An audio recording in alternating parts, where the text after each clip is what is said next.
कल legislative assembly legislative council complete हो गया था गवर्नर शुरू किया था।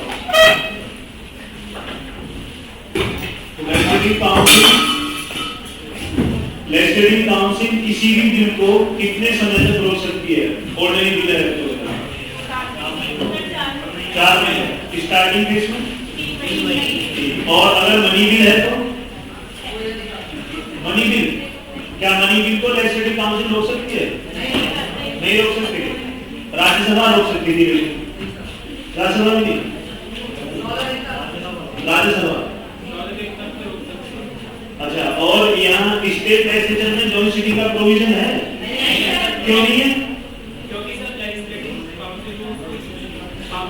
लेजिस्लेटिव काउंसिल को लेजिस्लेटिव असेंबली के बराबर पावर नहीं है, ये रीजन है। मुझे नहीं पता पावर नहीं। और लेजिस्लेटिव काउंसिल में कितने मेंबर होते हैं? लेजिस्लेटिव काउंसिल में मेंबरों की संख्या,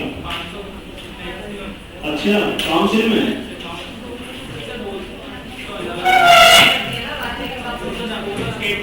विधानसभा का 1/3 और मिनिमम 40, और फिर उसमें डिवाइड कर देते 5/6 क्या होते हैं? इनडायरेक्ट इलेक्टेड, और 5/6 कहां से आएंगे? 5/6 अलग अलग 1/3 लोकल बॉडी। लोकल बॉडी कौन सी? ग्राम पंचायत या जिला पंचायत या डिस्ट्रिक्ट बोर्ड? डिस्ट्रिक्ट बोर्ड और नगर पालिका। फिर 1/2 है स्टूडेंट जो प्राइमरी स्कूल से होंगे, जो स्टूडेंट होंगे वो फिर और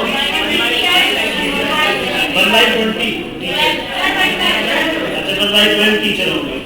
वो कौन से होंगे? प्राइमरी के, कम से कम सीनियर सेकेंडरी वाले। और 1/6 गवर्नर नॉमिनेट करता है। और क्या लेजिस्लेटिव काउंसिल को डिसॉल्व कर सकते हैं? नहीं कर सकते हैं, समाप्त कर सकते हैं। पीछे से आगे आ रहे हैं, जो पीछे बैठे सीटे खाली हुई।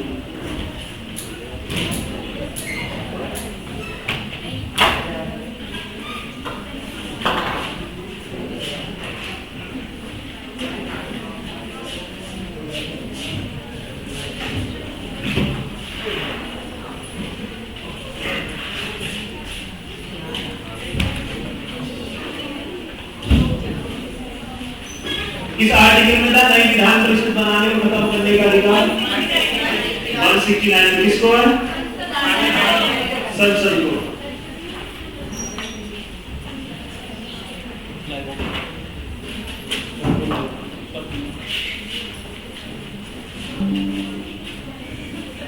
आज याद करता है सभी उसको जो मैंने बोला था, गांधी मूवमेंट सारे नहीं करते, ये नहीं करते।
नेक्स्ट हेडिंग का टाइम आता गवर्नर। गवर्नर किस पार्ट में आता है? पार्ट 6 और आर्टिकल 126 में आता है। 152 से 153 से 157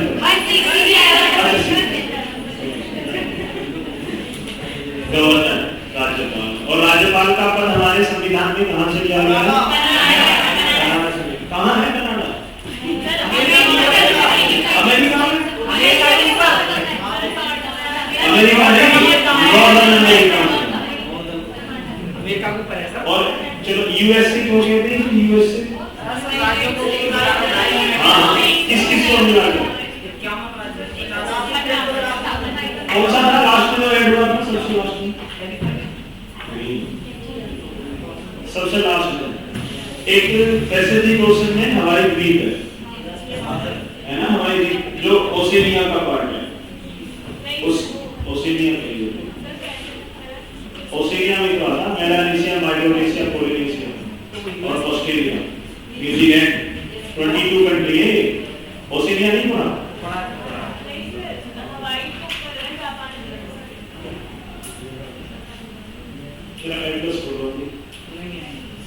पैसिफिक ओशन में हवाई द्वीप की कैपिटल है होनोलुलु और वहाँ ज्वालामुखी सबसे ज्यादा इफेक्ट होते हैं। सबसे बड़ा ज्वालामुखी वहाँ पर मोना लोआ। रिंग ऑफ फायर फिलीपींस के पास है। फिलीपींस और हवाई द्वीप में डिफरेंस है। चलो बेटे नेक्स्ट टॉपिक क्या था हमारा? गवर्नर। पहले गवर्नर के आर्टिकल लिखना है ना। हाँ, आर्टिकल इंपोर्टेंट है वो गवर्नर।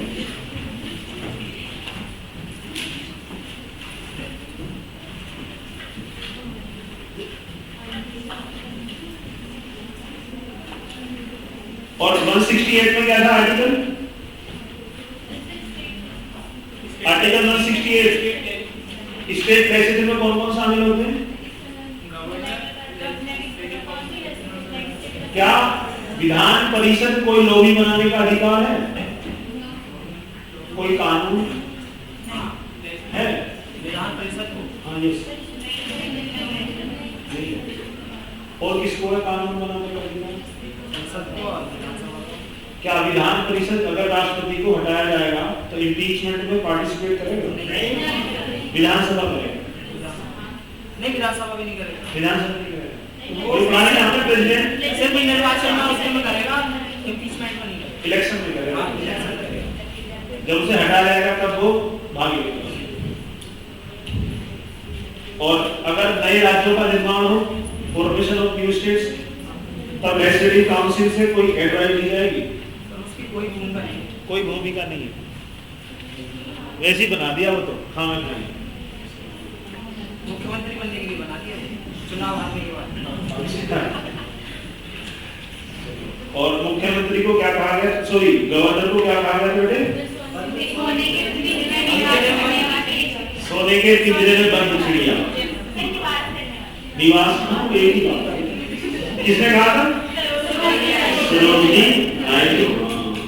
सरोजिनी नायडू थी ना। गांधी के किस आंदोलन में साथ थी?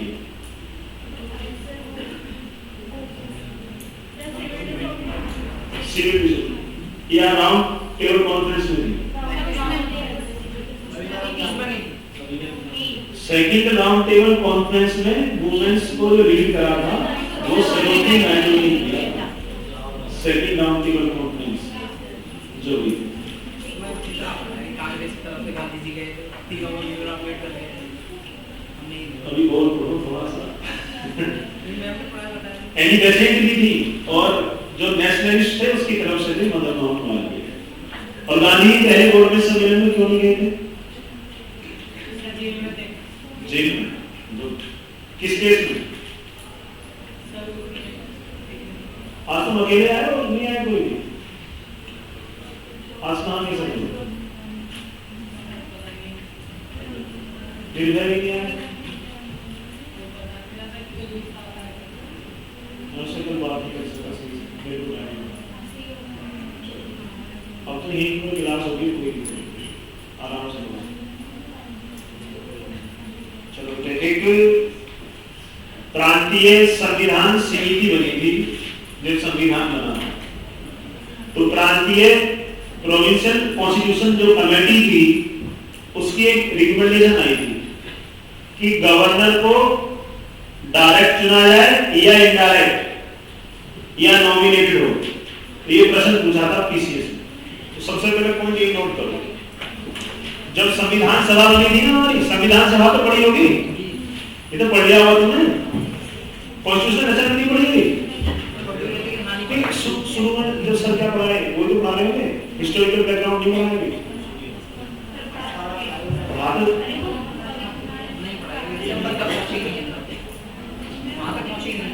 क्यों फंडामेंटल राइट कैसे आ गए?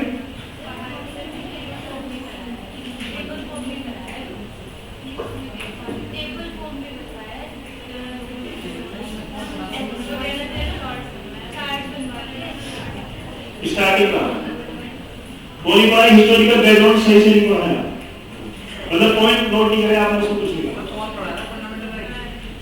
कौन पढ़ा?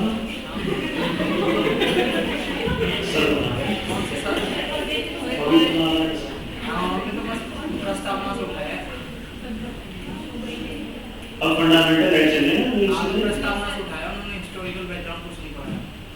चलो तुम हिस्टोरिकल बैकग्राउंड से प्रश्न पूछ लेता वो तो क्या है, अलग-अलग क्लास से नहीं पढ़ा, तुमने ना पढ़ा नहीं पढ़ा, अलग-अलग क्लास से नहीं सर, उधर लड़कियों की अलग से थी, लड़कों की अलग से थी, तो यहाँ पढ़ाया वो उधर नहीं पढ़ाया।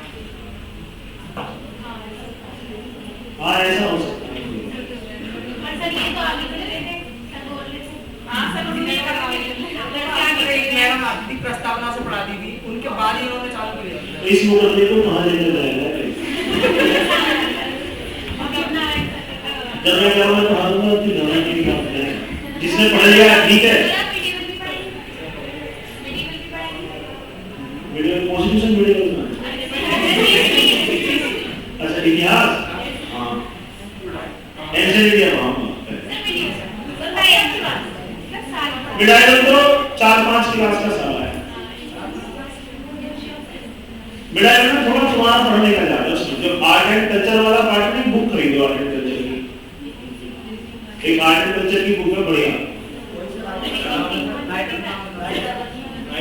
राइट में कर देख लो सही से बताऊंगा, उसे पढ़ो। उसमें ना बहुत सारे जैसे मंदिर है, मंदिरों के बारे में, मंदिरों की नागर आर्ट जो, और हाँ वो तो नागर, बेसर, ग्रेविड और मंदिर के पार्ट, जैसे मंदिर में जब एंट्री करते हैं उसको क्या कहते हैं, प्रवेश द्वार, और गर्भगृह जो सेंटर में होता है, और गर्भगृह के ऊपर वाला पार्ट क्या कहलाता है, तो वो बहुत सारे, जैसे गोपुरम किसे कहते हैं, पंचायतन किसे कहते हैं, तो वो उसमें सारे लिखे हुए बढ़िया, जैसे स्तूप है, जैसे मंदिर बने हुए, कोणार्क का मंदिर है, या उधर सब पैगोडा मंदिर है, एक वाइट पैगोडा मंदिर है, तंजौर का गणेश्वर मंदिर है, और ये इधर चंदेलों में बनवाया था, सोलंकी में बनवाया, बहुत सारे, मतलब मंदिर आर्ट से देखना प्रश्न बहुत पूछता उसमें, उस मंदिर की आर्ट के बारे में किसने बनवाया,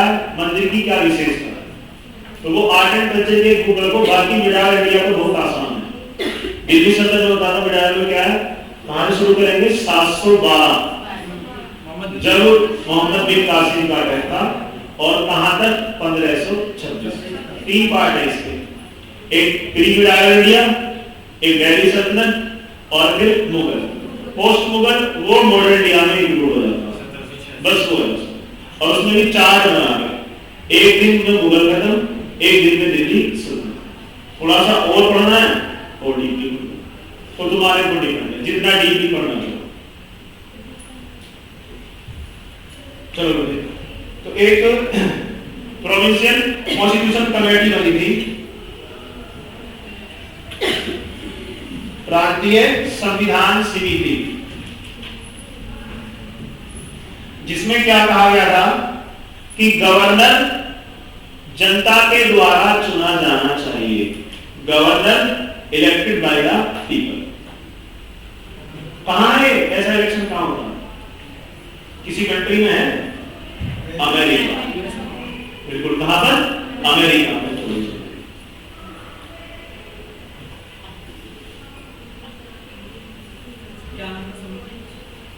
प्रोविंशियल कॉन्स्टिट्यूशनल कमेटी, प्रांतीय संविधान समिति के द्वारा ये सुझाव दिया गया था कि गवर्नर जो है वो जनता के द्वारा प्रत्यक्ष रूप से चुना जाना चाहिए। ये समझे? जिसे क्या है? जनता वोट। जैसे हम मेंबर ऑफ लोकसभा को डायरेक्ट चुनते हैं, प्रधानमंत्री को डायरेक्ट ही तो है। तुम तो क्लास की नहीं आई बोलते क्यों? तुम्हारी? अच्छा, नहीं मैंने देखा क्लास में। अच्छा, चलिए। फिर B.R. अम्बेडकर और पंडित जवाहरलाल नेहरू ये चाहते थे कि गवर्नर क्या हो? नॉमिनेट हो। फिर इन्होंने क्या कहा कि हम ना गवर्नर को नॉमिनेट करेंगे, ठीक है, ना उसे इलेक्ट करेंगे, ना डायरेक्ट, हम सेंट्रल गवर्नमेंट के द्वारा क्या करेंगे? उसे अपॉइंट करेंगे। तो यहां से सिस्टम शुरू हुआ। तो गवर्नर जो है वो आर्टिकल किस में आता है? 153। अब यहां से आर्टिकल सबसे इंपॉर्टेंट चीज है आर्टिकल। मैंने बताया आप लोगों ने आर्टिकल का पेज बनाया, मैं कल चेक करूंगा, और सच में चेक करूंगा। नहीं, टोटल नहीं, ऐसे नहीं। जैसे हमने टॉपिक पढ़े हैं, जुडिशरी के आर्टिकल अलग होंगे, फिर पार्लियामेंट के अलग होंगे, फिर स्टेट लेजिस्लेचर के अलग होंगे। तो वो आर्टिकल मतलब ऐसा नहीं कि तुम एक से लेके और सारे उतार के ला दो, बोला ये ऐसे तो पढ़ते हो तो वो नहीं है। जैसा आर्टिकल सुप्रीम कोर्ट के अलग, हाई कोर्ट के अलग, मतलब वो एक पेज बनाओ और उन्हें बार-बार रिवाइज करो, उससे बेटे वो ज्यादा याद होगी लिखने से। और देखो एक बार से याद नहीं होता कि एक बार जैसे हमने घड़ी करी याद होगा, उसके लिए थोड़ा सा समय लेना पड़ेगा। मेमोराइज लिखते आप एग्जाम लिखते हो किसके आधार पर? स्मृति जो हमारी मेमोरी में, उसके आधार पर लिखते हैं। कौन सा पार्ट है ब्रेन का? कितने पार्ट होते हैं? 3 होते हैं। बताओ, देखना और सुनना किसका काम है?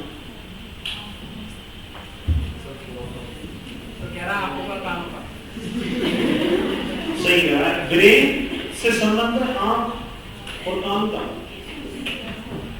जो मिड ब्रेन होता है ना हमारा, बिल्कुल।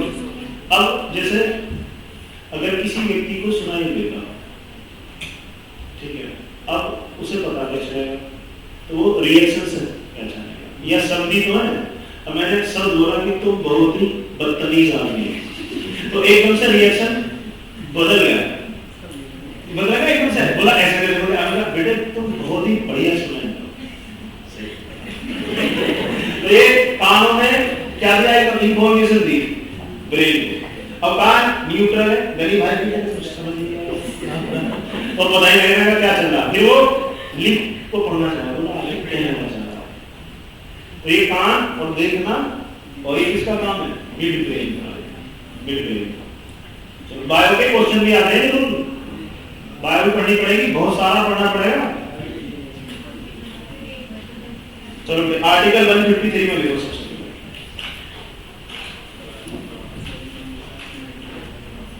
आर्टिकल 153 देखो, प्रत्येक राज्य के लिए एक राज्यपाल होगा। There shall be a governor for each state. प्रत्येक राज्य के लिए एक राज्यपाल।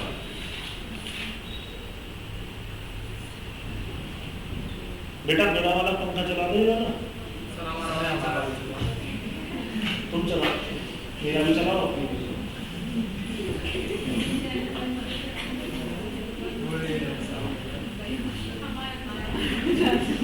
नहीं अपना चलाओ, थोड़ी आपको गर्मी लग रही है, हदोगी मतलब आप सब बैठे थे।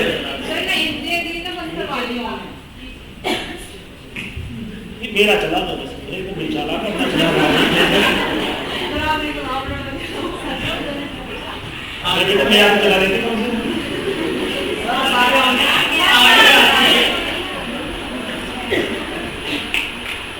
ना खा रहे नहीं कोई वेस्ट मत करो तो ये वाला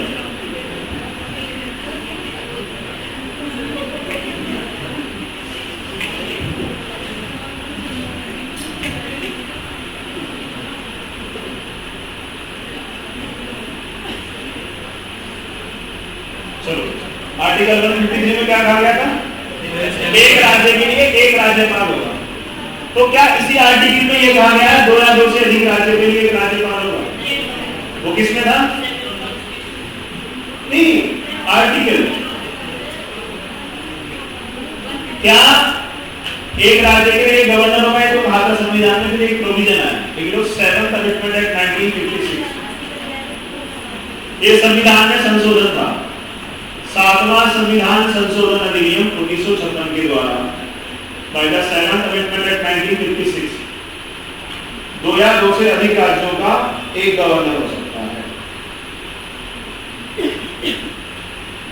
same person as governor for 2 और मोर स्टेट्स 2 या 2 से अधिक राज्यों का एक गवर्नर हो सकता है ये संविधान संशोधन कौन सा था 7वां और ये किस आर्टिकल में कहा गया था देखो आर्टिकल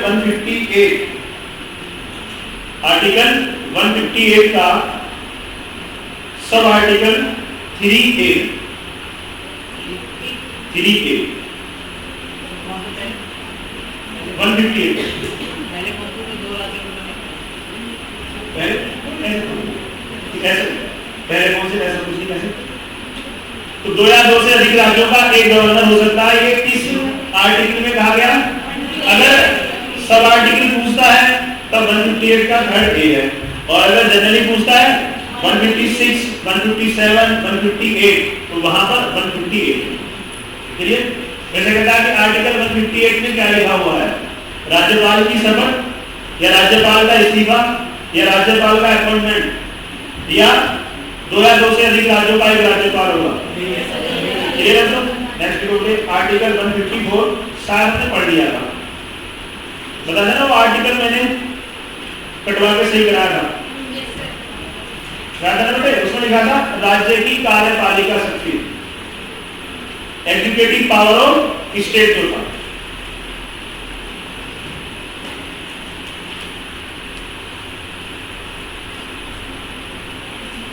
क्योंकि राज्य में जो भी काम होंगे वो सब किसके नाम से होंगे भाई यूनियन में किसके नाम से थे प्रेसिडेंट यहाँ किसके नाम से गवर्नर आर्टिकल 154 क्लियर बेटा 153 क्लियर 154 क्लियर 155 में लिखोगे गवर्नर की नियुक्ति द अपॉइंटमेंट ऑफ गवर्नर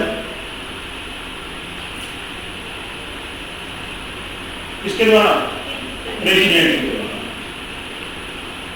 राष्ट्रपति करता है और राष्ट्रपति फिर वही चले जाओ आर्टिकल 74 में क्या था राष्ट्रपति को सलाह और सहायता देने के लिए क्या होंगे मंत्री परिषद बिल्कुल और उसका चेयरमैन कौन होता है प्रधानमंत्री तो राष्ट्रपति किसकी सलाह पर अमल करेगा प्रधानमंत्री ठीक है नेक्स्ट देखोगे आर्टिकल 156 राज्यपाल का करोगे term of office of governor राज्यपाल का कार्यकाल यहाँ आर्टिकल लिख रहे 156 का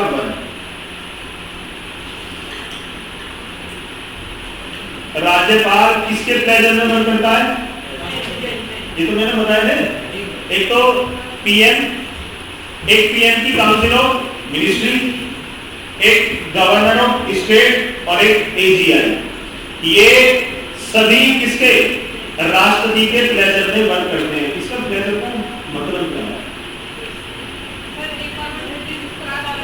राष्ट्रपति कभी भी हटा सकता है राष्ट्रपति के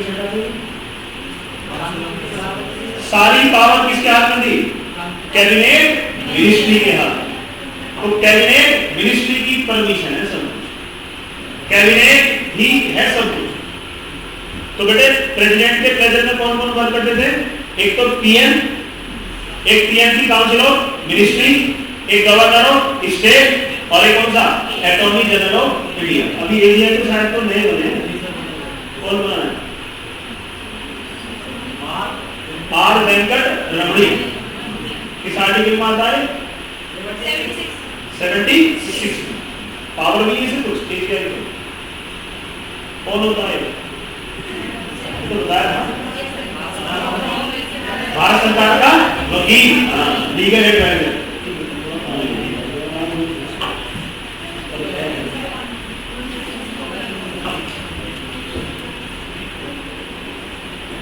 सही है।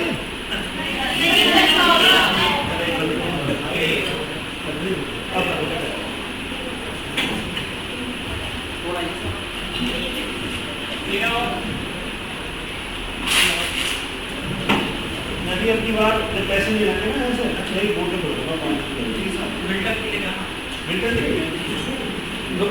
मैं सोचा और बढ़िया देखता हूँ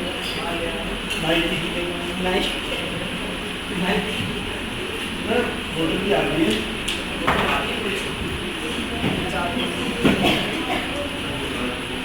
जब पैसे नहीं मिला बड़ी सी ना ऐसे लाते हैं बेटी, बड़ी बड़ी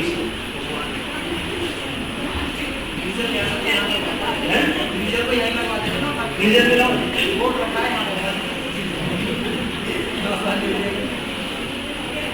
चलो बेटे, आर्टिकल 156 का मतलब क्या था बेटे? गवर्नर राष्ट्रपति के प्रसाद पर्यंत पद धारण करेगा। Governor shall hold office during the pleasure of president. Governor shall hold office during the pleasure of president. राज्यपाल का कोई कार्यकाल नहीं होता है, यही तो कह रहा है। क्योंकि राज्यपाल किसके प्लेजर में करता है? राष्ट्रपति के। बोला कैसे? अभी 2019 में लोकसभा के चुनाव हुए थे हमारे यहाँ, हुए थे, और बीजेपी की सरकार कब आई थी? 2014 में। अब 2014 से 2019 तक जो गवर्नर था, अब क्या रहा हो? फिर कंटिन्यू कर दिया उसको। अगर सरकार बदल जाती तो गवर्नर क्या हो जाते? चेंज। अब तो क्लियर? तो गवर्नर का कार्यकाल कितने वर्ष का होता है? कोई गवर्नर 5 साल से ज्यादा तक भी क्या कर सकता है? वर्ष। ये किस आर्टिकल में लिखा हुआ है? 156 के 1। अब देखो बेटे 156 का 2 है बेटा।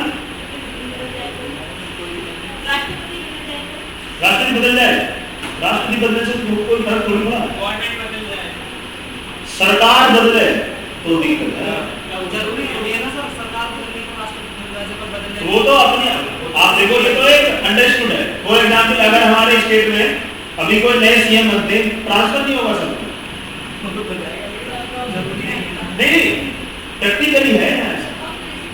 सब क्या करते हैं? अपनों को तो वोट करते हैं। जैसे ही बीजेपी की सरकार बनी, सारे गवर्नर डाल देते कांग्रेस के, सब हटाओ। और गवर्नर मना भी नहीं कर सकता कि मैं रिजाइन देगा वो। और कोई प्रोविजन नहीं है उसके खिलाफ की, कोई इम्पीचमेंट वगैरह कुछ नहीं, बस बोला आप रिजाइन कर दो। राष्ट्रपति, अच्छा राष्ट्रपति मंत्रिपरिषद के अगेंस्ट चला जाए, इम्पीचमेंट लाके हटा जाए तो कोई अगेंस्ट कौन है?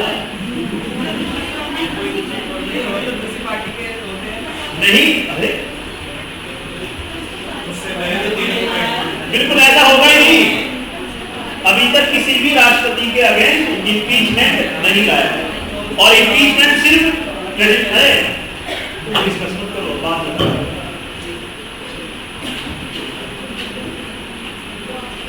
चलो आर्टिकल 156 का 2, 156 के 2 में क्या था?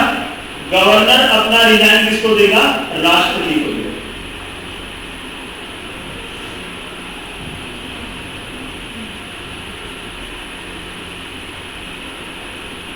किसको देगा बेटे?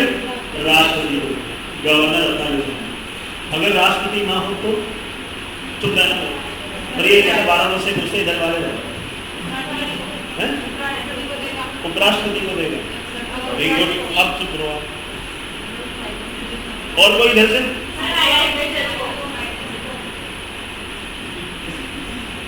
कार्यवाहक राष्ट्रपति को देगा, एक्टिंग प्रेसिडेंट। ठीक है, एक्टिंग प्रेसिडेंट। अब वो एक्टिंग प्रेसिडेंट किसको बनाएंगे? पहले वाइस प्रेसिडेंट को, जब वाइस प्रेसिडेंट नहीं है फिर किसको बनाएंगे? सीजीआई। ठीक है, किसको देगा फिर वो? कार्यभार। कल हमारा टॉपिक राष्ट्रपति होगा। चीफ मिनिस्टर को तो कोई डिनाई देगा ही नहीं। चीफ मिनिस्टर को देगा, गवर्नमेंट नहीं है। किसको देगा ना, गवर्नमेंट नहीं है। हाँ, फिर उसमें कंडीशन है, वो राष्ट्रपति के ऊपर डिपेंड करता है कि राष्ट्रपति उस राज्य का हाई कोर्ट को गवर्नर की पावर दे दे या किसी राज्य का जो गवर्नर से additional charge they they. For example हमारे गवर्नर कौन है? आनंदीबेन पटेल है। अब आनंदीबेन पटेल ने क्या किया? रिजाइन दे दिया, ठीक है, या अचानक वो, ठीक है। अब उस कंडीशन में यहाँ गवर्नर किसकी पावर है? प्रेसिडेंट की। प्रेसिडेंट उस गवर्नर की पावर वहां के हाई कोर्ट के जज को दे, या हमारे यूपी का चार्ज किसी और अदर स्टेट के गवर्नर को दे दे, उसे कहते हैं एडिशनल चार्ज, अतिरिक्त भार। क्या डीएम दो उसका जिले का हो सकता है एडिशनल चार्ज? डीएम को नहीं बन सकते? थोड़ा बनने के बाद बताएंगे। अतिरिक्त भार वो डेकोरेशन पर जा सकता है।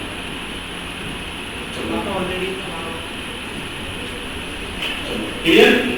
नेक्स्ट रिपोर्टिंग 150 कौन सा था हमारा अभी? अब नेक्स्ट रिपोर्टिंग 157। 157 में क्या बेटे? Qualification for appointment as governor. Governor बनने के लिए क्या क्या योग्यताएं होनी चाहिए? बताओ। ये तो ट्यूशन होता है, ये तो खत्म कर लो।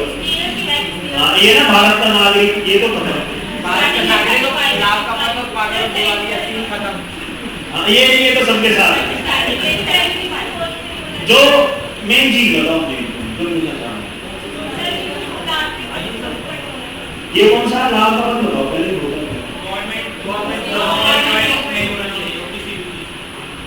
कोई गवर्नमेंट सरकारी नौकरी ना हो बस। अच्छा, पहले विधायक हो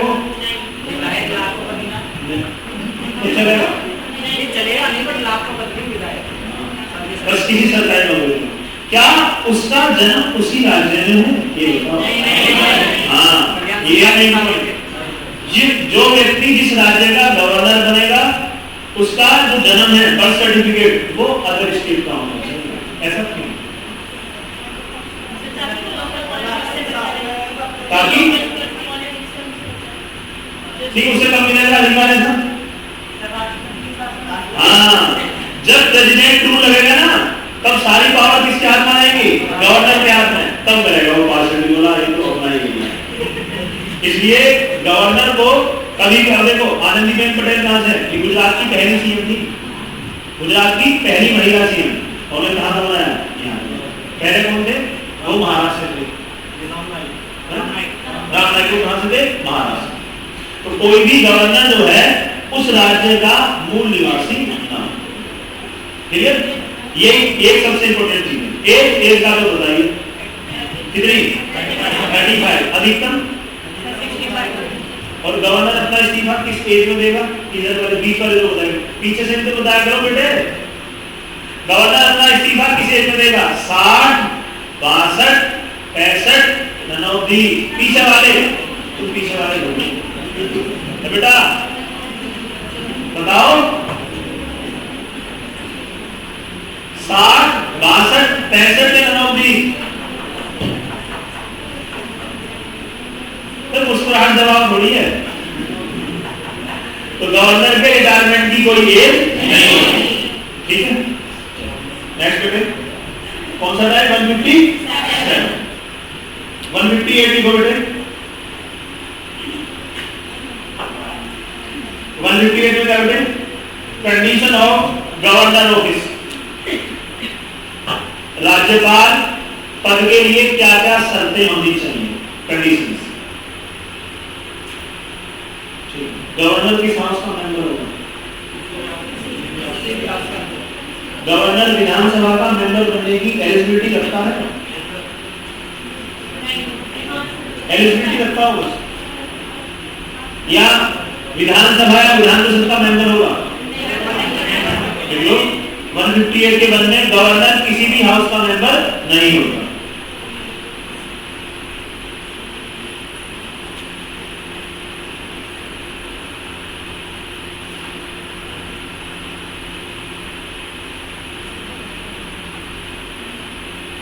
में गवर्नर कोई लाभ का धारण नहीं करेगा। Governor shall not hold any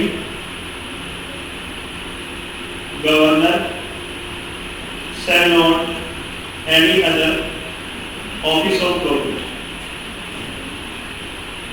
governor कोई भी लाभ का धारण नहीं।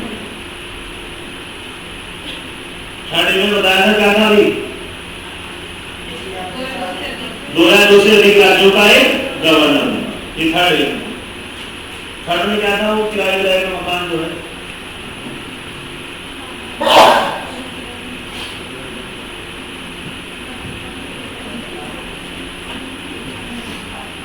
ठीक है बेटे। और फोर्थ में लिखो गवर्नर की सैलरी अनाउंस कितना होगा उसका? कितना पैसा मिलता है? 3.5 lakh.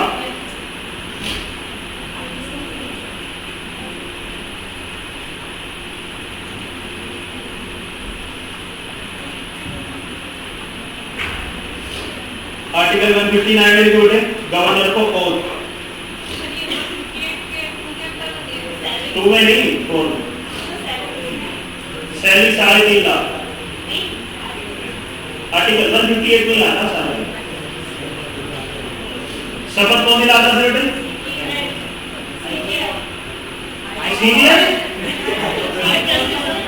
Chief justice of high court का मुख्य न्यायाधीश।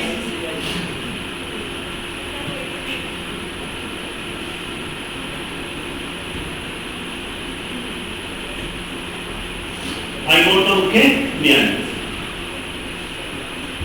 और 161 में क्या बेटे लिख लो उसकी? Pardon power. 159 था और शपथ गवर्नर को शपथ। 160 में कोई था वो जब कंडीशन हो क्या नहीं कि गवर्नर का पद क्या हो? खाली हो। तो उस कंडीशन में या तो प्रेसिडेंट के ऊपर डिपेंड करता है या तो हाई कोर्ट की तरफ होना है। हाई कोर्ट के जज को क्या दे देगा? गवर्नर की पावर दे देगा वो टेम्परेरी रूप से, या किसी और जो स्टेट है उसके गवर्नर को क्या दे देगा? Additional charge. 161 में क्या कहते हैं? Pardon power. पार्डन पावर कैसे? किसी व्यक्ति के मृत्युदंड को क्या कर सकता है? माफ कर सकता है? नहीं, ये नहीं कर सकता। क्या कर सकता है? उसकी सजा कम की सिफारिश कर सकता है।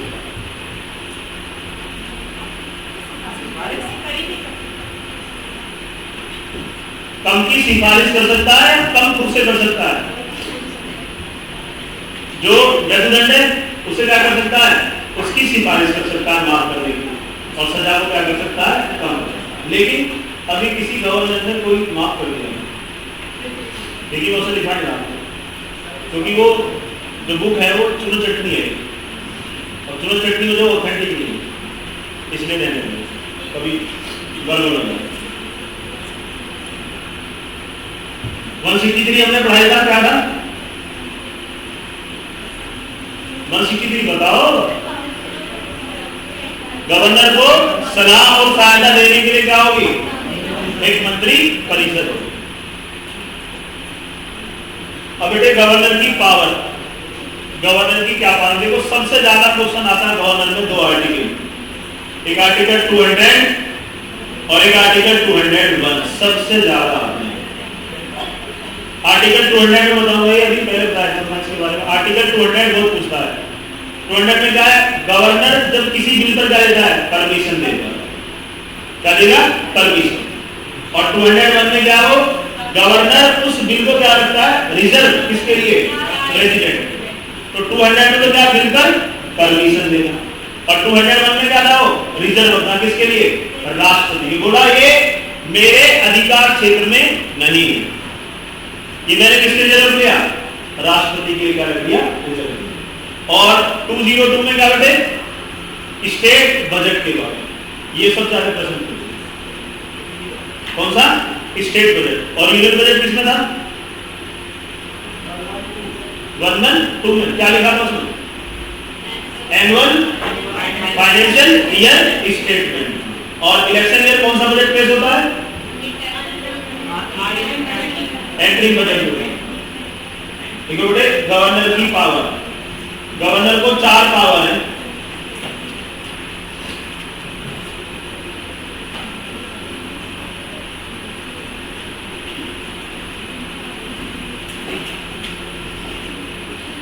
पहली कौन सी बेटे?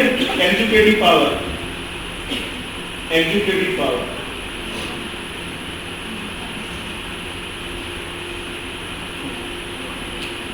एग्जीक्यूटिव हिंदी में कार्यकारी शक्ति। कौन सी पावर बेटे? Executive power. ठीक है बेटे। राज्य सरकार के सभी कार्य और executive action of government of state, राज्य सरकार के सभी कार्य औपचारिक रूप से राज्यपाल के नाम से ही होते हैं। और एग्जीक्यूटिव एक्शन ऑफ और executive action of government of state are formally taken in his name. Okay बेटे, दोबारा बता दूंगा मैं, घबरा मत तू। ठीक है बेटे। राज्य सरकार के सभी कार्य किसके नाम से होते हैं? गवर्नर। फॉर एग्जाम्पल हम एक चिट्ठी देते हैं, चिट्ठी समझते हो? कार्ड शादी का, उस शादी के कार्ड पर किसका नाम होगा? जो घर का हेड होगा। जबकि रियल पावर घर की किसमें है? मम्मी है। मम्मी है एग्जीक्यूटिव हेड। ठीक है। और वैसा नाम मात्र का कौन है? वो पिताजी। तो पिताजी के नाम से तो सारे कार्य है। अरे बताओ, मम्मी के नाम से कार्ड आता है? कोई नहीं आएगा। आता अंदर नहीं, कब आता तो होगा, लेकिन 60% वो अभी भी पिता के नाम से होगा। ठीक है। तो राज्य सरकार के जितने भी कार्य हैं वो सभी किसके नाम से होते हैं? राज्यपाल के नाम से होते हैं। दोबारा बोलूं? ओके। ठीक है। All executive action of government of state are formally taken in his name. Taken in his name मतलब उसी के नाम से।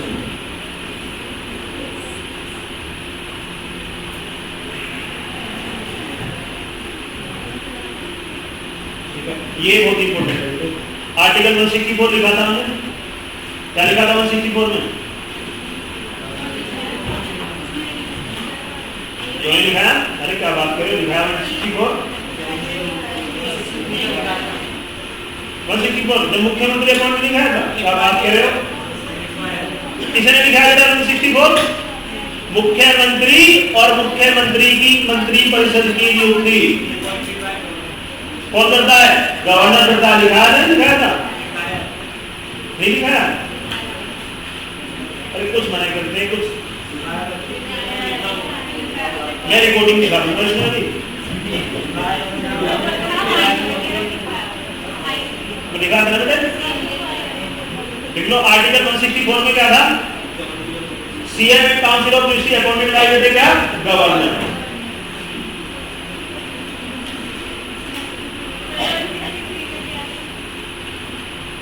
में तो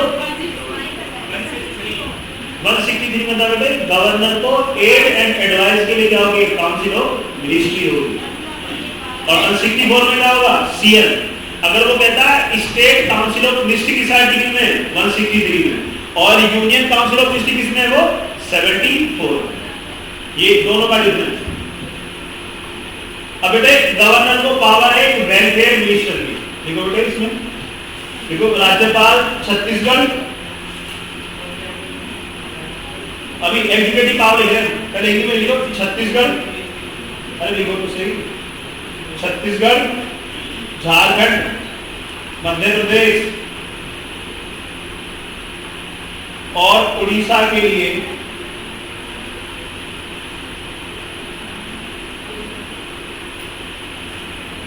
छत्तीसगढ़, मध्य प्रदेश, झारखंड और उड़ीसा के लिए राज्यपाल एक जनजाति कल्याण मंत्री की नियुक्ति करता है।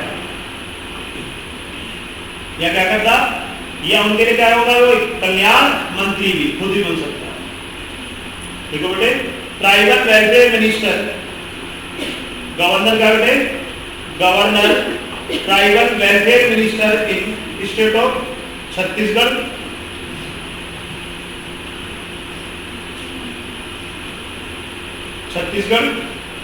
झारखंड, मध्य प्रदेश और उड़ीसा। यानी कि इनका क्या होगा, ट्राइबल वेलफेयर मिनिस्टर खुद भी हो सकता है और किसी को अपॉइंट भी कर सकता है। इसमें से बिहार को क्या कर दिया इन्होंने, आउट कर दिया। पहले बिहार, क्योंकि बिहार का मेन पार्ट जो था ट्राइब्स का, वो किसमें आ गया, झारखंड में। ये मध्य प्रदेश से छत्तीसगढ़ जो अलग किया गया था, मेन रीजन यही तो था कि ट्राइबल एरिया का कर दिया जाए, अलग कर दिया जाए। अगर भारत में सबसे अधिक एसटी हैं तो वो कहां पर है, मध्य प्रदेश। क्योंकि मध्य प्रदेश में क्या, भारत में सबसे अधिक क्या है, फॉरेस्ट है। अगर बात ज्योग्राफी की करें तो भारत में सबसे ज्यादा फॉरेस्ट कहां पर है, वो मध्य प्रदेश। और भारत में सबसे ज्यादा फॉरेस्ट कौन से पाए जाते हैं, एवरग्रीन या डेसिडियस। मैक्सिमम एरिया कवर्ड किस फॉरेस्ट है भारत में, पर्णपाती वन है या मानसूनी वन है या सदाबहार वन है। ये अगर किसी को मानसून आता ना तो उसी मानसून के आधार पर वनों का डिवीजन सब ज्यादा डेसिडियस, पतझड़ बनते हैं। भारत में सब ज्यादा एरिया कौन कवर करता है, डेसिडियस फॉरेस्ट। उष्णकटिबंधीय तो इसलिए कहते हैं क्योंकि ट्रॉपिकल रीजन है सारा। जीरो, हाँ तो उष्ण आ गया ना, उष्ण आ गया 0 से 30 डिग्री वाला क्षेत्र, तो इक्वेटर के जो नियर अबाउट एरिया, हाँ क्लियर। नेक्स्ट को बेटे ऐसे नहीं, एग्जीक्यूटिव पावर में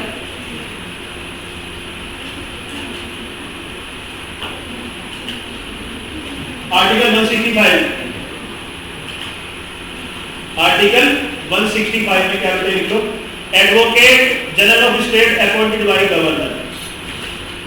एडवोकेट जनरल ऑफ स्टेट, राज्य के महाअधिवक्ता, जो सेम कौन होता है, AGI.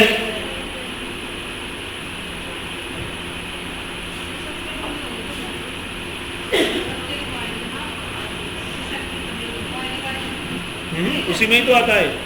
Advocate general of state को अपॉइंट कौन करता है, गवर्नर करता है।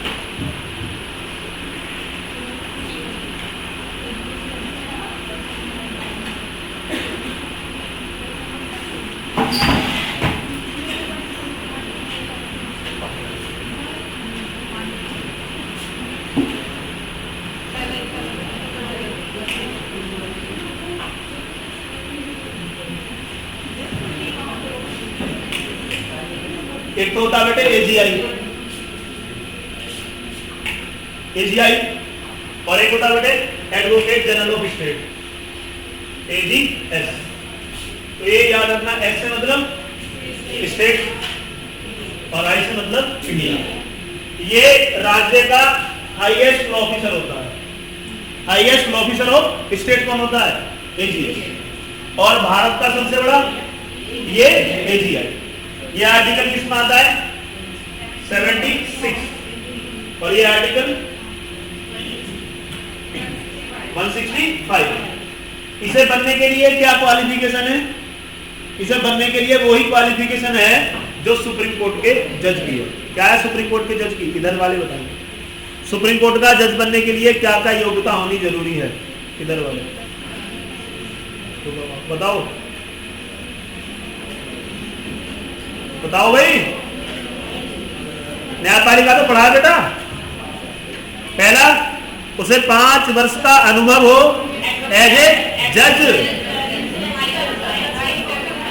उसे 5 साल का एक्सपीरियंस हो एज ए जज का किसी भी हाई कोर्ट में।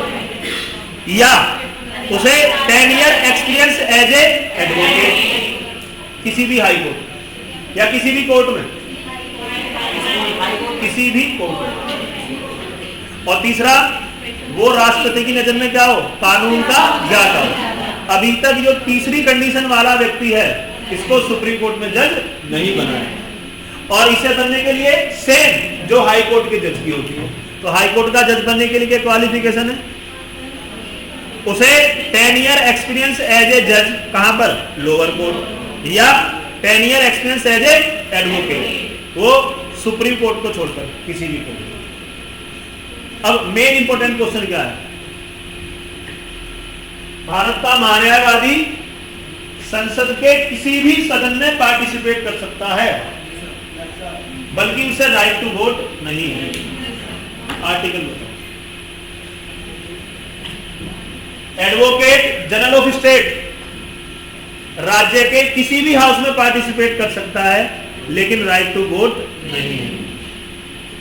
ये आर्टिकल 100 और ये आर्टिकल 177। आगे समझ नहीं आया? अरे बताओ, दोनों को कंपैरिजन करोगे इनका, क्लियर?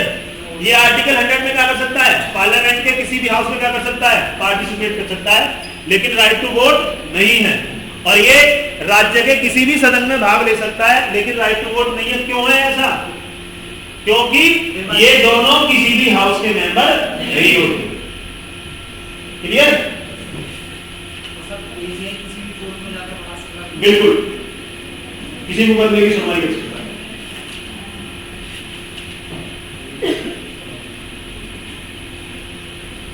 बताओ भाई, क्लियर?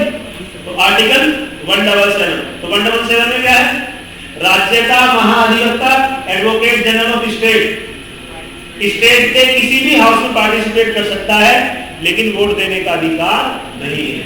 और एजीआई वो पार्लियामेंट के किसी भी सेशन में पार्टिसिपेट कर सकता है, लेकिन वोट देने का अधिकार नहीं है। क्लियर? अब तो दोनों का, अरे बताओ, ठीक है? नेक्स्ट वीडियो बेटे, नेक्स्ट। अब हमारे यहाँ चुनाव होते हैं सारे, नहीं, बिल हमेशा गवर्नमेंट मेंबर देता है या non government member. Government member तो मिनिस्टर है, और नॉन गवर्नमेंट मेंबर कौन है, यो क्या है, जो मेंबर है, तो मेंबर है, कल भी देना सकते। इन्हें तो, ये तो वो है लीगल एडवाइजर, वकील है, एक भारत सरकार का वकील और एक राज्य सरकार का, ठीक है? वो थी ना उसकी एडवाइजरी पावर सुप्रीम कोर्ट की, राष्ट्रपति की थी ना, किस राष्ट्रपति, सुप्रीम कोर्ट क्या कर, सुप्रीम कोर्ट राष्ट्रपति का दे सकता है, एडवाइस दे सकता है। जब राष्ट्रपति सुप्रीम कोर्ट से एडवाइस लेके जाएगा, तो राष्ट्रपति के साथ कौन जाएगा, ये जाएगा। अब राष्ट्रपति क्या पता कानून के बारे में, ठीक है? अब चुनाव होते हैं हमारे, चुनाव क्या सभी चुनाव इलेक्शन कमीशन कराता है?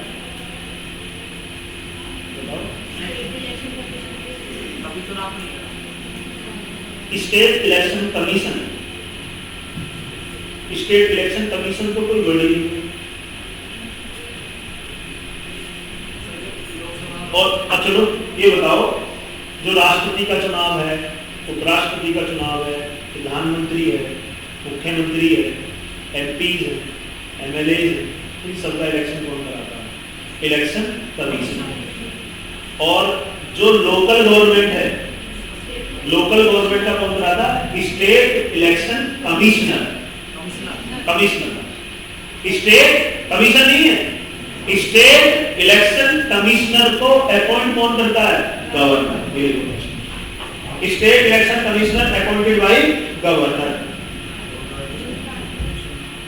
स्टेट इलेक्शन कमिश्नर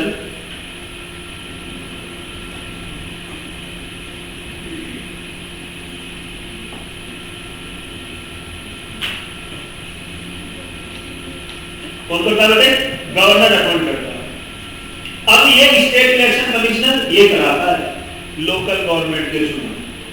तो लोकल गवर्नमेंट के चुनाव अलग हैं और पूरे के पूरे वो चुनाव अलग है। प्रेसिडेंट, वाइस प्रेसिडेंट की है। सर इसका आर्टिकल क्या होगा? ये आर्टिकल में नहीं।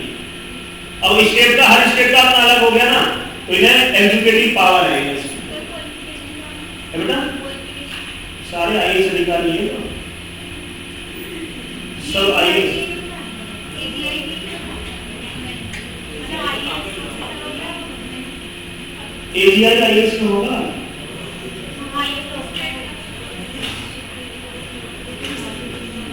तो बादाम खाया कर। खाती है?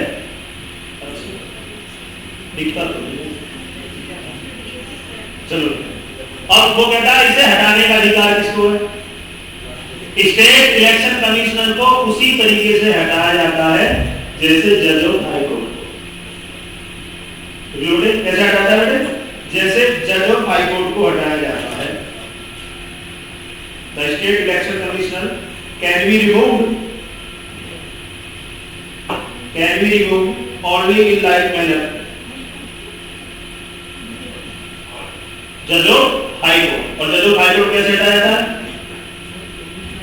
इम्पीचमेंट शब्द का ही जैसी प्रक्रिया हुई है। बिल्कुल, ये मैंने बताया नहीं अभी, जब राष्ट्रपति बताऊंगा तब बताऊंगा। बिल्कुल, इम्पीचमेंट वर्ड का यूज किया गया वो सिर्फ राष्ट्रपति के लिए ही किया गया, बाकी और किसी के लिए नहीं किया गया। बाकी बहुत सारे लोग हैं, उसी प्रोसेस से ही हटाया जाता है। तो स्टेट इलेक्शन कमिश्नर को हटाने का अधिकार किसको है? राष्ट्रपति ना, ऐसे राष्ट्रपति, संसद, supreme court, none of the. संसद, क्योंकि हाई कोर्ट के जज को कौन हटाता है? मेंबर ऑफ पार्लियामेंट, इसलिए पार्लियामेंट, संसद के सदस्य। नेक्स्ट बोलो। अब जैसे एक होता है यूपीएससी, सुना यूपीएससी? तो तैयारी कर रहे हो तुम? कहाँ है यूपीएससी? सरजहां रोड, वहीं पर सारी रोड है, सरजहां, औरंगजेब, शेरशाह सूरी। तो जो यूपीएससी बना हुआ कहाँ पर? Dholpur house, Shahjahan road. तो एक तो होता है यूपीएससी और एक होता है state public service commission. UP जैसे हमारा PSC, Uttar Pradesh public service commission, जैसे Bihar public service commission, Uttarakhand अलग है, हरियाणा अलग है। तो ये जो एसडीएम, जो पीसीएस होता है, एक होता है पीसीएस, एक आईएएस, दोनों में क्या अंतर है?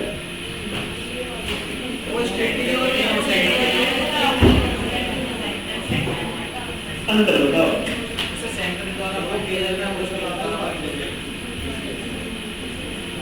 अरे मेन अंतर तो बता दो यार, दोगी। हाँ बिल्कुल, जो आईएएस की जॉब है उसे कहते हैं कैडर। कितने कैडर है? 24 या 23? 24 कौन सा होना? बहुत सारे लोग ऐसे भी हैं जिन्हें मणिपुर में कैडर है, ठीक है, आईएएस में, और पीसीएस में उनका स्टेट भी होगा, एसडीएम, तो वहां से छोड़कर वो अपने ही में। बहुत सारे लोग हैं, वो बाहर जाना नहीं चाहते, या किसी को छत्तीसगढ़ मिल गया नेक्स्ट टाइम एरिया, और वो फिर एसडीएम बन गया, स्टेट में बोला ये नौकरी बस बेटर है। तो एक होता है लिख लो, chairman and member of state public service commission, राज्य लोक सेवा आयोग का अध्यक्ष और सदस्य। Chairman and member of state public service commission, chairman and member of state public service commission appointed by governor. राज्य लोक सेवा आयोग के अध्यक्ष और सदस्यों की नियुक्ति chairman and member of state public service commission appointed by governor. राज्य लोक सेवा आयोग के अध्यक्ष और सदस्यों की नियुक्ति कौन करता है बेटे? गवर्नर करता है। फिर वही, अभी से हटाने का अधिकार किसको? ये इसको हटाने का अधिकार किसको बेटे? राष्ट्रपति को है। लेकिन इसे हटाने का अधिकार किसको बेटे? राष्ट्रपति को है। बट दे कैन रिवोक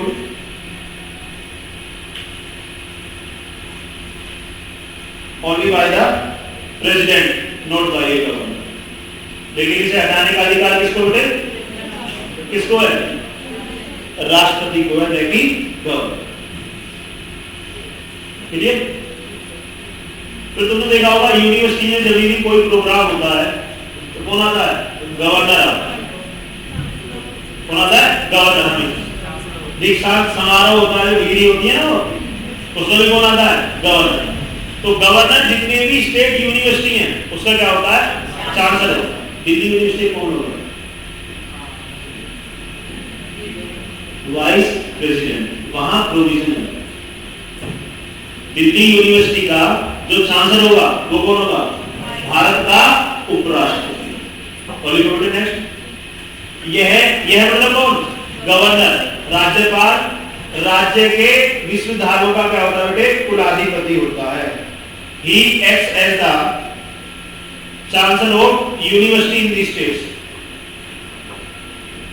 राज्यपाल राज्यों के विश्वविद्यालयों का क्या होता है बेटे? कुलाधिपति होता है।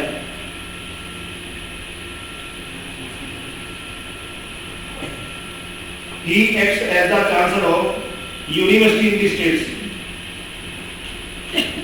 और वह राज्यों के विश्वविद्यालयों के कुलपतियों की कौन करता है? नियुक्ति करता है। जो हमारा ये यूनिवर्सिटी है इसका कौन है? वीसी। तो इसके वीसी को अपॉइंट किसने करा? Governor. And he appoints the VC of university in the states. और वह राज्य के विश्वविद्यालयों के कुलपतियों की क्या करता है? नियुक्ति करता है। एक होता है कुलपति, एक होता है कुलाधिपति। चांसलर कुलाधिपति, वीसी कुलपति। क्लियर? कौन करता है इसको? गवर्नर। तो ये सभी क्या थी? गवर्नर की एग्जीक्यूटिव पावर। अब देखो जुडिशियल पावर, न्यायिक शक्ति। जुडिशियल पावर आपने ज्यादातर लिख रखी है सर। पहली जुडिशियल पावर याद करो, आर्टिकल 217। 217 में क्या था? जज ऑफ हाई कोर्ट को अपॉइंट कौन करता है? राष्ट्रपति करता है, लेकिन किसकी सलाह से? गवर्नर की सलाह से। दूसरा आर्टिकल था 233, जिला न्यायाधीश डिस्ट्रिक्ट जज को अपॉइंट, उसका ट्रांसफर, उसका प्रमोशन कौन करता है? गवर्नर करता है। ये हमें लिख रखे हैं दोनों, लिख रखे नहीं? बताओ। क्लियर? ठीक है। नेक्स्ट लिखो बेटे, फाइनेंशियल पावर। फाइनेंशियल पावर, वित्तीय शक्ति।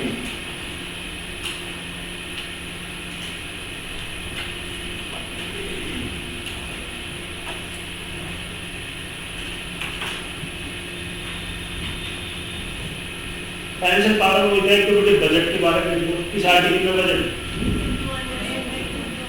बिल्कुल। बजट को तैयार कौन करवाता है? गवर्नर। ये तो देता है। आर्टिकल 202 में क्या बेटे? स्टेट बजट के बारे में। लेकिन बजट शब्द का कहीं पर भी यूज नहीं है। क्या इसकी जगह? Annual financial year statement. एक प्रश्न पढ़ रहा था मैं कल के पीसीएस के पेपर में था। एक बैंक होते हैं, रीजनल रूरल बैंक होते हैं ना, क्षेत्रीय ग्रामीण बैंक। तो इसमें राज्य सरकार का जो हिस्सा होगा वो कितना होगा? ठीक, सरकार 20%, 40%, 50% और 60%। उसकी पार्टनरशिप। बिल्कुल। अब यहाँ शेयर नहीं है कि 51% और 49, ये सिस्टम नहीं है यहाँ, इसलिए बता रहा हूँ। भारत सरकार का रीजनल रूरल बैंक में जो हिस्सेदारी है वो बराबरी की। बिल्कुल। यहाँ शेयर होल्डर नहीं है कि 29% का कोई और आ गया, जैसे ना अडानी को दे दिए, 29% अडानी को दे दिए, 29% किसको? अंबानी को दे दिए, और बाकी का शेयर होल्डर क्या होगा? मैं हो गया। या 51% किसके हो गए? आरबीआई के। 49% किसके हो गए? सरकार के। ओनरशिप किसके पास जाएगी?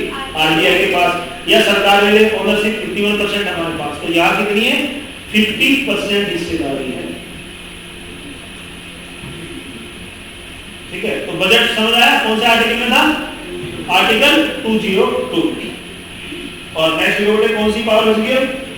लेजिस्लेटिव पावर, विधायी शक्ति।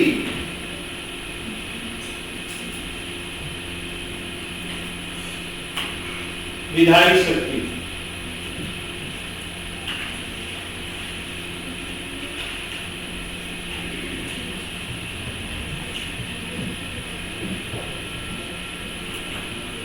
विधायी शक्ति सेम कोई पार्लियामेंट वाले, जैसे पार्लियामेंट का सेशन कौन बुलाता था?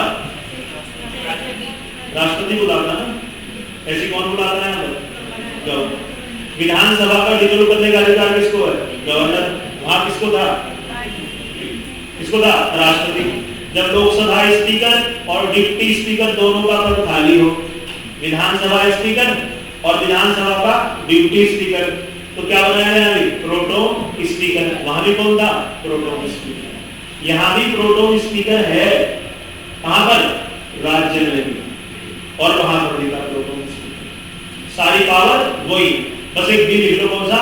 आर्टिकल 200 में क्या है बेटे? बताया था मैंने, बताओ। आर्टिकल 200 में आर्टिकल 200 में क्या करते हैं? एसेंट टू बिल, विधेयक पर अनुमति। तो कितनी पावर है ऑर्डिनरी बिल के रिगार्डिंग में गवर्नर को? 4 है, 3। वो बिल को पास कर सकता है, मना कर सकता है, वापस दे सकता है, और रिजर्व। और 201 में क्या लिखो? Bill reserve for consideration.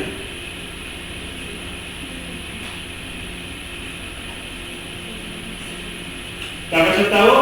राष्ट्रपति के लिए क्या कर सकता है? रिजर्व रख सकता है किसी भी बिल।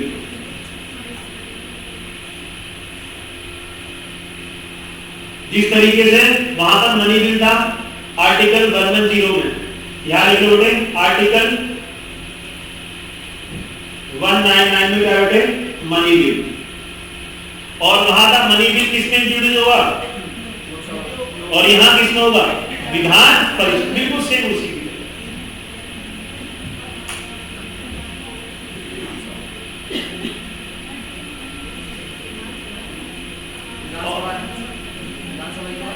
बिल्कुल हाँ, मनी बिल कहां पर? विधानसभा। वहां किसमें था? लोकसभा।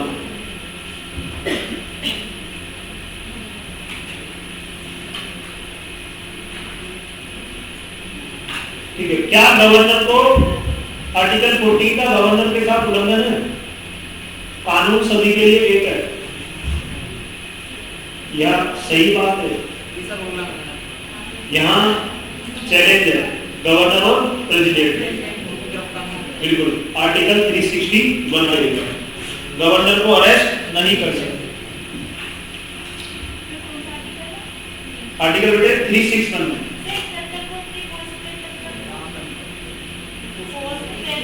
बिल्कुल पहले हटाया जाए। बिल्कुल उसे 2 महीने की पहले इंफॉर्मेशन देनी पड़ेगी। 2 महीने की पहले क्या देनी पड़ेगी बेटे? इंफॉर्मेशन। बिल्कुल। और 14 डेज पहले क्या देना पड़ेगा? फिर वो शॉर्ट नोटिस देना पड़ेगा लिखित में। ठीक है। ये क्या था? गवर्नर की स्पेशल पावर। एक और है आर्टिकल 176,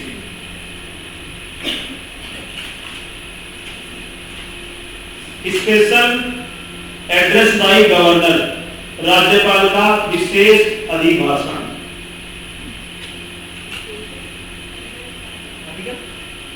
आर्टिकल 176।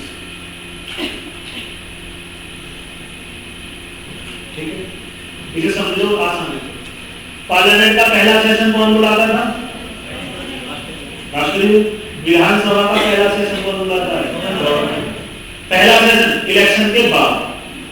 जब इलेक्शन हुए ना, जैसे इलेक्शन हुए हमारे यहाँ विधानसभा में, कब हुए थे? भी मार्च अप्रैल में। कितने लोग के चुनाव हुआ? 403। तो 403 मेंबरों को लेजिस्लेटिव असेंबली में इलेक्शन के बाद किसने बुलाया? आनंदीबेन पटेल। और साल का पहला सेशन कौन सा होता है? बजट। उसे भी कौन बुलाता है? गवर्नर बुलाता है। ये तो साल का पहला सेशन और कौन सा बेटे? आफ्टर इलेक्शन पहला सेशन कौन बुलाता है? गवर्नर। अब एक रामायण लिखने से बढ़िया है, हम सब जानते हैं। साल का पहला सेशन कौन सा होता है? बजट। या जो भी सेशन होगा वो कौन बुलाएगा? गवर्नर। और इलेक्शन के बाद पहला सेशन कौन बुलाता है? गवर्नर। यानी कि सारे सेशन कौन बुलाएगा? गवर्नर ही बुलाएगा। अब तो समझ आया? अब सारी क्या है? पावर किसको है? गवर्नर। अब वहां भी एक क्लियर समझ आया? बताओ, अरे बताओ, कोई दिक्कत नहीं।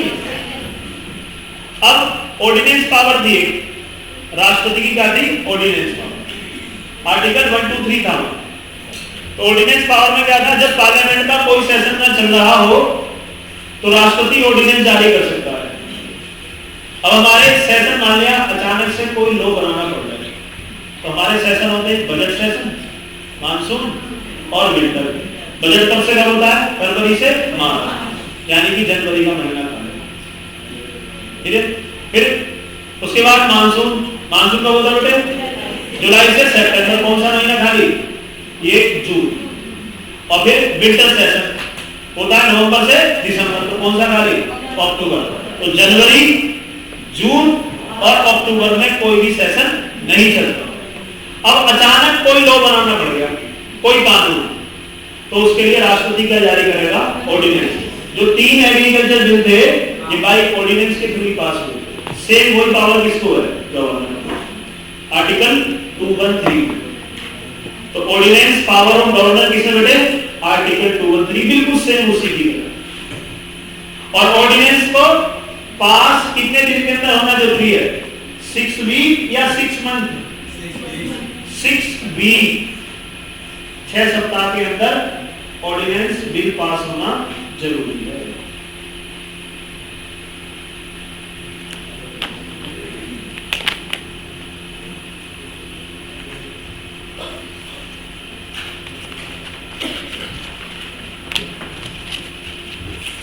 क्लियर? यहां तक कोई डाउट बताओ?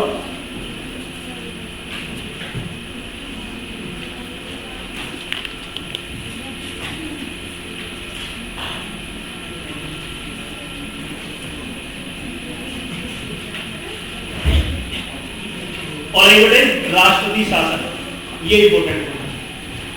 जब किसी भी राज्य में कॉन्स्टिट्यूशनल मशीनरी क्या हो जाए? फेल हो जाए, संवैधानिक तंत्र क्या हो जाता है? फेल। तो राज्यपाल क्या देता है? राष्ट्रपति को सिफारिश की, यहां पर क्या लगा दो? President rule. तो कर्नाटक में जबरदस्ती गवर्नर ने क्या कर दिया था? ऐसा कर दिया। वहां पर क्या लगा? राष्ट्रपति शासन। तो उसके लिए क्या था? जुडिशियल रिव्यू, क्या था? उसकी जांच। और उस जांच में क्या पाया गया? गलत पाया गया। वापस फिर वहां पर क्या हो गया? मुख्यमंत्री को बना दिया। तो प्रेसिडेंट रूल की क्या हो सकता है? रिव्यू हो सकती है, न्यायिक समीक्षा हो सकती है। राष्ट्रपति शासन प्रेसिडेंट बगैर गवर्नर की अनुमति के भी लगा सकता है खुद से, ये उसकी पावर है। तो राष्ट्रपति शासन के लिए कौन परमिशन देता है? गवर्नर। किस आर्टिकल में? 356, ये तो बताया ना। और प्रेसिडेंट रूल को बढ़ाया जा सकता है, बढ़ाया जा सकता है।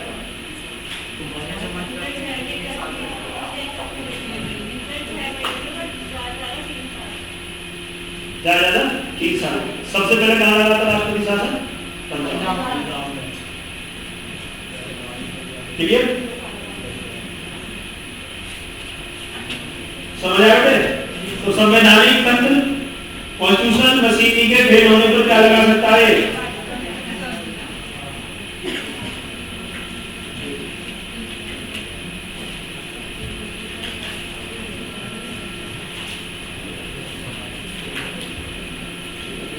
अब बेटे मैं पहले लेजिस्लेटिव काउंसिल का मेंबर था और फिर मैंने चुनाव लड़ा किसका बन गया? मैं विधानसभा का मेंबर। कोई भी व्यक्ति दोनों सदनों का सदस्य नहीं रह सकता। तो उसे एक सदन से इस्तीफा देना पड़ेगा कितने दिन के अंदर? 10 डेज, 14 डेज, 20 डेज, या ऐसा कोई प्रोविजन है नहीं? क्या था बेटे? 14 डेज। तो 40 डेज के अंदर क्या देना पड़ेगा?